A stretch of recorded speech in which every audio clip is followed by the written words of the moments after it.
ሃይማኖታችሁን ልክ እንደ ማንቸስተር ዩናይትድ አርሰናል የምትመለከቱ ሰዎች ግን በጣም ነው የምታስቁኝ። ባይዘወይ ኮሜንት ስር እየገባችሁ እስልምና ይሻልሃል ና ወደ እስልምና ብቻ ነው ትክክለኛው እንትን ፕሮቴስታንት ብትሆን ነው የሚሻለው ወይም ደግሞ ኢየሱስን ተቀበል ማርያም ነው እንትን የምትሆነው ምናምን እያላችሁ እምነታችሁን ልክ እንደ ኳስ ጨዋታ የምትመለከቱ ሰዎች ታሳዝኑኛላችሁ። በጣም አልገባችሁም ማለት ነው። እምነት አልገባችሁም።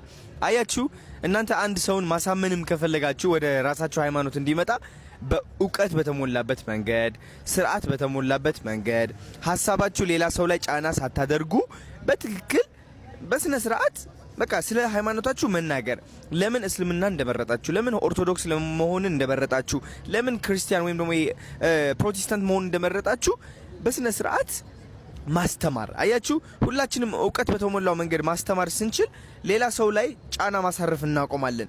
ጫና ማሳረፍ ነው በቃ የተሳሳተው የኔ ሃይማኖት ነው ልክ ያንተ ሃይማኖት የተሳሳተ ነው የኔ ነው እንደዚህ ያስጠላል በጣም ገባችሁ አይደል? እኛ ደግሞ ማወቅ ያለብን ልዩነታችን ነው አንድነታችን። ላይክ ስሙኝ የምላችሁ ደግመዋለሁ ልዩነታችን አንድ ያደርገናል። ልዩነታችን ውበታችን እንደሆነ ማወቅ አለባችሁ። ኦርቶዶክስ ሙስሊም ፕሮቴስታንት ሌላ ሃይማኖት ሊኖር ይችላል አንድ ያደርገናል። ምክንያቱም በቃ ለየት ያለ ነገር ነው የምናገኘው። እንደውም ሌላ ሰው ላይ ጫና ከማሳረፍ አንድ ኦርቶዶክስ የሆነው ወንድማችን እንጠይቀው እስኪ ለምንድነው ኦርቶዶክስ የሆንከው? ኦርቶዶክስ እንድትሆን ያደረገ ነገር ምንድነው? ስለ እምነት እስኪ አካፍለኝ ስላንተ ልወቅ። ሙስሊም ከሆነ ደግሞ እንደዛው እንጂ ጫና ማሳረፍ እንተው። ይህ እግር ኳስ ጨዋታ አይደለም። ማንቸስተር ይበልጣል አርሰናል ይበልጣል አይነት ሙድ ማጫወት አቁሙ። ይሄ አላዋቂነታችሁ በጣም ያሳያል ማለት ነው። ገባችሁ አይደለ? ስለዚህ እንከባበር ባለን ሃይማኖት።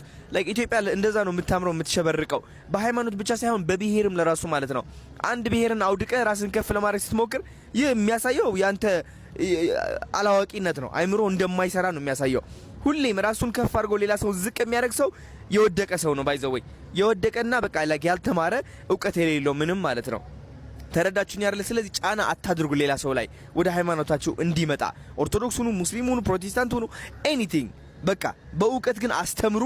ከዛ በኋላ የመጣ ይመጣል ያልመጣ ደግሞ አይመጣም። ይህ ቀላል ነው።